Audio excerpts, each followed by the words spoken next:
साथियों नमस्कार, Rajasthan teachers update YouTube channel पर आपका फिर से स्वागत है। साथियों आज का जो वीडियो हमारा रहने वाला है जनगणना 2027 को लेकर के। इसमें साथियों वैवाहिक दंपति किसे माने, इसमें जो काफ़ी कन्फ्यूजन आ रहे हैं उसको लेकर दूर करने का हमने प्रयास किया है। इस वीडियो के दौरान हम देखेंगे कि वैवाहिक दंपति है वो हमें किसको मानना है, प्रश्न संख्या 16 में हमें क्या एंट्री करनी है, कितनी संख्या भरनी है, पूरी जानकारी हम देखेंगे। स्पष्ट परिभाषा के साथ में उदाहरण सहित आपको समझाएंगे।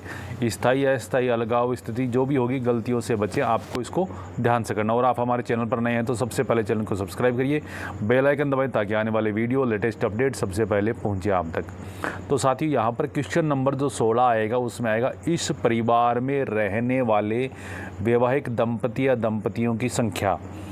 क्वेश्चन 16 में परिवार में साथ रहने वाले विवाहित जोड़ों की संख्या दर्ज करना है। यहाँ पे मतलब उस परिवार के अंदर कितने जोड़े हैं, जो विवाहित जोड़े हैं वो साथ में रह रहे हैं। इस प्रश्न का उत्तर हमें यहाँ पर देना है और देने के बाद में इसको अगली स्क्रीन पर जाने के लिए आपको अगला कर देना। इसमें टिप्पणी आपको स्पष्ट तौर पर एक चीज़ मैं बता दूँ आपको कि यहाँ पर दर्ज जो होंगे वो है विवाहित जोड़ों की संख्या प्रश्न संख्या 10 में उल्लेखित कुल व्यक्तियों की संख्या अथवा उससे अधिक नहीं हो सकती।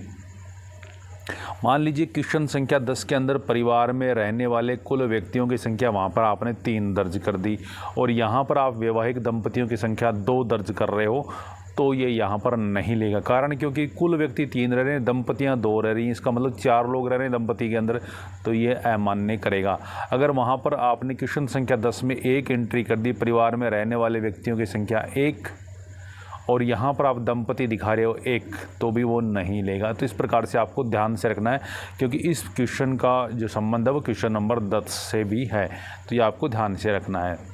उसके बाद में आगे बात इसकी जो महत्वपूर्ण परिभाषा उसको हम बात करेंगे कि इस प्रकार से इस प्रश्न में परिवार में साथ रह रहे वर्तमान में, यहाँ पे ध्यान रखना साथ में रह रहे वर्तमान में विवाहित सभी दंपतियों की संख्या, उसमें जो 0 भी हो सकती है, 1 भी हो सकती है, 2 भी हो सकती है, 3 भी हो सकती है, ज़्यादा भी हो सकती है, दर्ज की जानी है, वह चाहे उनकी आयु कितनी भी हो। यदि उसकी आयु वैवाहिक दंपतियों की संख्या कितनी भी आयु 60 हो, 75 हो, 75 हो, 80 हो, तो उनको हमें दर्ज करना है।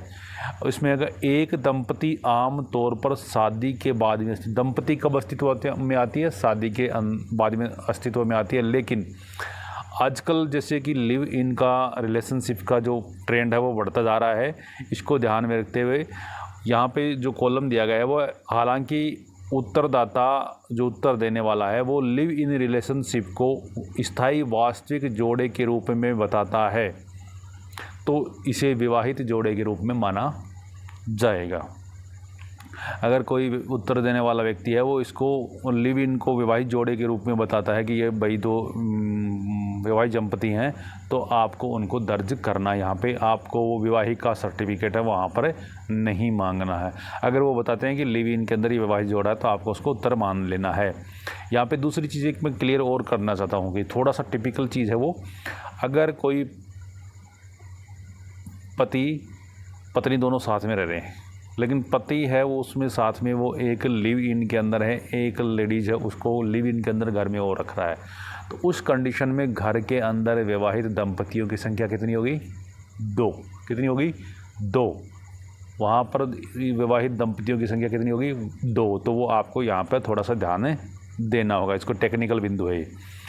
उन दंपतियों की भी गणना होगी जो सामान्य निवासी हैं, भले ही पति पत्नी में से कोई एक अस्थायी तौर पर अनुपस्थित हो, यानी कि वो आम तौर पर तो घर में साथ में रहते हैं, दंपति घर में यहीं पर निवास करते हैं, लेकिन कोई अस्थायी तौर पर मान लीजिए कोई 5 दिन 10 दिन 15 दिन इधर उधर कोई काम से या कोई शादी ब्याह में कहीं रिश्तेदार के यहाँ पे या कोई एग्ज़ाम चल रही है कोई वहाँ पे देने के लिए, इस प्रकार से जैसे महिला है वो पियर चल गई 1 महीने के लिए और उस टाइम पर आप गए वहाँ पर वो कबल साहब हमारे तो पियर गई हुई है, तो उस कंडीशन के अंदर है वो हमें उसमें दंपति को मानना। अस्थायी तौर पर अगर वो रहते हैं तो वहाँ पर हमें उसमें दंपतियों की संख्या उसको काउंट करना है।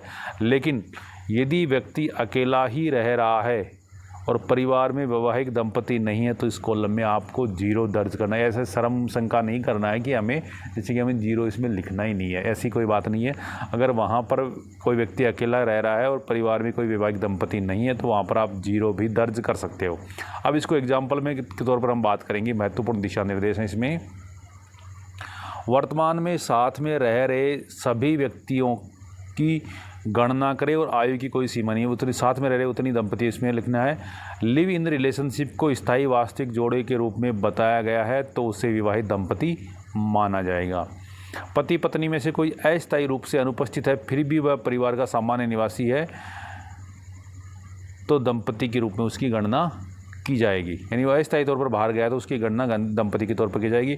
यदि पति पत्नी में से कोई स्थायी रूप से अलग रहता है और वह केवल कभी कभार वहाँ पर आता है तो उसे साथ रहने वाला दंपति है वो नहीं माना जाएगा। इस कंडीशन के अंदर क्या आता है कि जैसे कोई व्यक्ति बाहर रहते हैं, विदेश जॉब के लिए विदेश रहते हैं, साल के अंदर कोई महीने 2 महीने के अंदर छुट्टी कराते हैं, उस कंडीशन के अंदर उसको विवाहित दंपति है वो वहाँ पर काउंट नहीं किया जाएगा। ये कंडीशन है वहाँ पे क्लियर हो जाएगी आपकी। विवाहित दंपति की संख्या कभी भी कुल व्यक्तियों की संख्या से अधिक नहीं होगी, यानी वो जो क्वेश्चन नंबर 10 का आंसर मैंने बताया उसी को डिमांड बनेगा। अब यहाँ पर हम उदाहरण के द्वारा हम अगर समझें, परिवार में एक ही विवाहित जोड़ा साथ रह रहा है तो यहाँ पर विवाहित दंपतियों की संख्या कितनी करनी है, 1 दर्ज करनी है। परिवार में 2 विवाहित जोड़े रह रहे हैं साथ में तो विवाहित दंपति 2 होगी। अगर परिवार में 3 विवाहित जोड़े साथ में रह रहे हैं तो विवाहित दंपतियों की संख्या कितनी होगी, 3। यदि पति पत्नी में से कोई अस्थायी रूप से जैसे इलाज अन्य कारणों से अगर वो बाहर गया है तो भी उसमें विवाहित दंपति कितनी मानी जाएगी, 1 मानी जाएगी। लेकिन उनका स्थायी रूप से वो अलग अलग रहते हैं, या मान लीजिए कोई आपस में अनबन हो गई, किसी कारणवश से अनबन हो गई और महिला है वो अपने पीहर जा कर के बैठ गई, या वो वहाँ आ नहीं रही, काफ़ी लंबे समय से वो नहीं आ रही है, या पुरुष है वो घर छोड़ करके कहीं दूर चला गया, वो किसी और के साथ में लिव इन में रहने लग गया, या कोई किसी और कारण से वो घर नहीं आ रहा है, आपस में उनकी स्थिति है, तो वहाँ पर उस कंडीशन के अंदर आपको क्या करना, विवाहित दंपतियों की संख्या वहाँ पर 0 दर्ज करनी है। याद रखें, यहाँ पर कुछ चीज़ें मैं आपको बताऊँ। साथ रहने वाले प्रत्येक व्यक्ति के विवाहित जोड़े के रूप में गणना करनी है उनकी, अगर वो साथ रह रहे हैं तो अस्थायी अनुपस्थिति को में अंदर गणना की जाएगी, स्थायी अनुपस्थिति के अंदर गणना नहीं करी जाएगी। अंतिम कुल व्यक्तियों की संख्या के बराबर ही या उससे कम होनी चाहिए। सही जानकारी दें, सही गणना करें, यही हमारी जिम्मेदारी है। धन्यवाद साथियों, जय हिंद, जय भारत।